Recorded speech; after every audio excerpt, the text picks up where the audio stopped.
हरे कृष्णा। एकादशी तिथि यानी वर्ष में आने वाले सभी व्रतों में सर्वश्रेष्ठ दिन।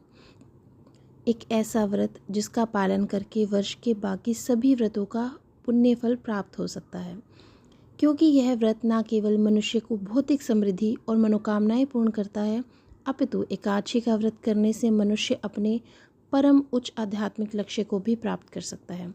और ऐसे ही शुभ एकादशी बस कुछ ही दिनों में आने वाली है। इस बार जो एकादशी आ रही है उसका नाम है कामदा एकादशी। तो चलिए आज के इस वीडियो में हम जानेंगे कि इस वर्ष 2026 में कामदा एकादशी किस दिन आ रही है।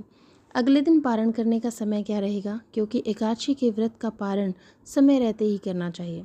और ध्यान रहे कि इस बार पारण करने के लिए हमें बहुत कम समय मिलने वाला है।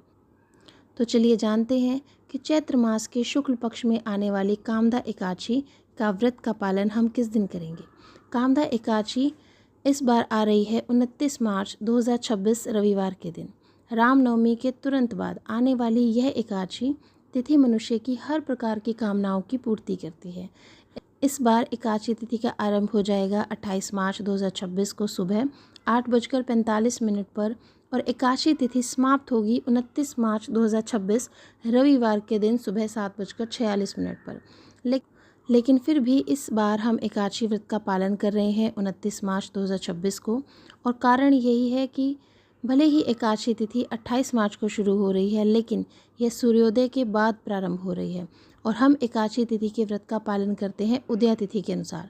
तो इसीलिए सूर्योदय के समय में हमें जो एकादशी प्राप्त हो रही है वो हो रही है 29 मार्च को। तो इसी वजह से हम इस बार कामदा एकादशी का व्रत रखेंगे 29 मार्च 2026 रविवार के दिन।